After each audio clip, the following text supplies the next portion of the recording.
আমরা এখন দেখবো যে কোথায় অ্যাপের মধ্যে আপনি কিভাবে একটা শপ অ্যাড করতে পারেন। শপ অ্যাড করার জন্য আপনি সার্চ বার ইউজ করতে পারেন, অথবা আপনি সাইড বার থেকে ম্যানেজ শপস অপশনে গিয়ে এখানে অ্যাড নিউ শপ যে অপশনটা আছে এই অপশনটাতে ক্লিক করতে পারেন। এই অপশনটাতে ক্লিক করার পরে আমরা একটা পেজে রিডাইরেক্ট হব, যেটা এখানে দেখা যাচ্ছে যে কিছু ফর্ম আছে। আমরা এখানের মধ্যে নেম দিব, শপের নাম, যে এটা শপের নামটা আসলে কি। তো আমরা একটা ডামি নেম দিচ্ছি, dummy shop, and shopkeeper name আমরা দিলাম যে ডামি শপকিপার, যেহেতু আমরা টেস্ট করছি। ওকে, তার ফোন নম্বরটা আমরা দিব, আমরা এই ফোন নাম্বারটা ইউজ করলাম, একটা ডামি ফোন নাম্বার। এখানে ইমেজটা আপনি আপলোড করলাম, আমরা কোনো একটা ইমেজ, লাইক এই ইমেজটা আপলোড করলাম।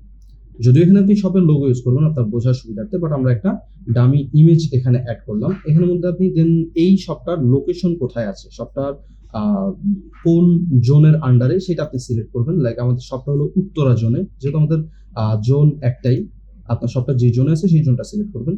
দেন আপনি এখান থেকে এক্সাক্ট লোকেশনটাও সিলেক্ট করে দিবেন যে উত্তরা আসলে কোন জায়গাতে আছে। আমরা এখানে ম্যাপে আপনি সার্চ দিতে পারবেন, আমরা উত্তরা লিখে সার্চ দিচ্ছি ম্যাপে। উত্তরা ধরেন সেক্টর 11 পার্কের আশেপাশে কোনো একটা জায়গায় আপনার শপটা আছে। আমরা ধরেন যে শপটাকে দিলাম যে এই জায়গাটাতে, দেন এই জায়গাটাতে আপনি ক্লিক দিবেন।